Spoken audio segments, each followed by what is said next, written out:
se retrouve de nouveau. Ça va? Bonjour Pascal, vous allez bien?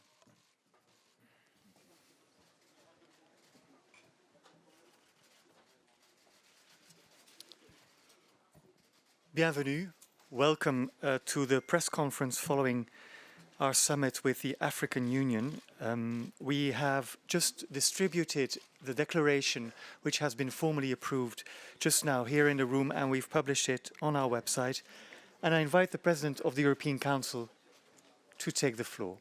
Merci beaucoup, merci beaucoup. Je voudrais commencer par remercier chacune et chacun des participants ainsi que l'ensemble des délégations qui ont permis de faire de ce sommet un moment politique important tout en qui tournait vers l'avenir. Ce sommet, nous l'avons préparé en équipe avec les amis africains, les amis européens, depuis de nombreux mois parce que nous souhaitions en faire un sommet différent. Nous pensions en effet qu'il fallait préparer ensemble l'agenda, préparer ensemble aussi une méthode qui nous permette de s'écouter mutuellement, de mieux se comprendre et de mieux intégrer cet indispensable travail pour partager des objectifs communs et déployer des moyens afin de se rapprocher de ces objectifs. Aucun sujet n'a été tenu à l'écart. La mise en place de cette table ronde qui visait à évoquer les différents thèmes, y compris parfois des sujets complexes, des sujets difficiles qui nécessitent de la nuance et qui nécessitent de l'ambition et du leadership. Cette table ronde qui ont été l'occasion de dessiner ensemble les fondations pour un partenariat renouvelé. On déparle quelques principes sur des principes essentiel du respect mutuel, la volonté de définir des intérêts communs et la volonté d'agir ensemble chaque fois que l'on ressent qu'il y a une valeur ajoutée à cette action conjointe, ce que j'ai envie d'appeler l'intelligence collective africaine et européenne en action. Nous avons eu l'occasion aussi de faire le point sur des sujets très concrets pour lesquels depuis de nombreux mois nous sommes déjà au travail. C'était le cas par exemple dans le domaine de la santé.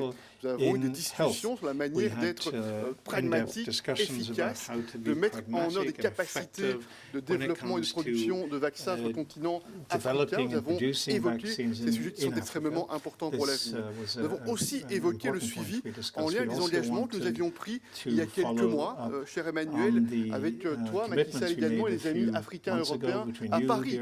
La conférence sur le financement du développement qui a été l'occasion d'intégrer que les droits de tirage spéciaux devaient être un levier que l'on devait tenter de mobiliser pour participer à ce financement du développement.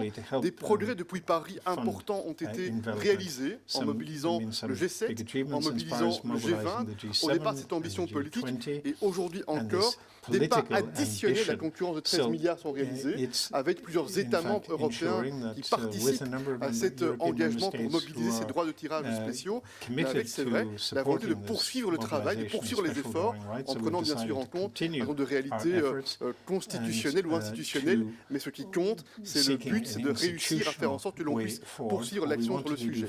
Mobilisation aussi autour de projets qui correspondent aux priorités africaines afin de soutenir le développement, l'innovation, de soutenir la prospérité dans le domaine climatique, dans le domaine numérique, dans le domaine des infrastructures.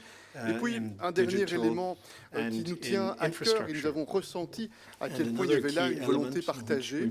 Nous avons la conviction que dans le passé, il est arrivé que les intentions soient fortes, que les intentions soient généreuses, parfois même extrêmement ambitieuses, mais que les résultats n'étaient pas toujours à la hauteur de nos ambitions.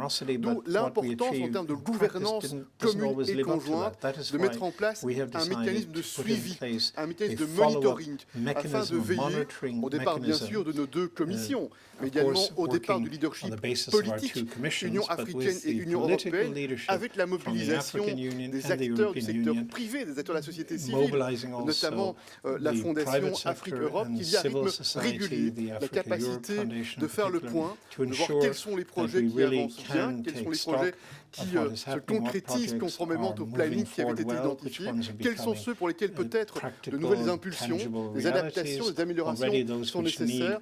J'ai envie de dire que ces quelques heures depuis hier et aujourd'hui à Bruxelles soufflent un esprit nouveau, un esprit tourné vers l'avenir, un esprit ambitieux qui doit être la fondation de cette relation, ce partenariat privilégié entre l'Europe et l'Afrique. Merci en tout cas à chacune et à chacun de ceux qui se sont mobilisés pour faire de ce moment un succès politique qui doit être une fondation afin de réussir à ce que les objectifs se traduisent en actes concrets et tangibles au service de nos populations respectives.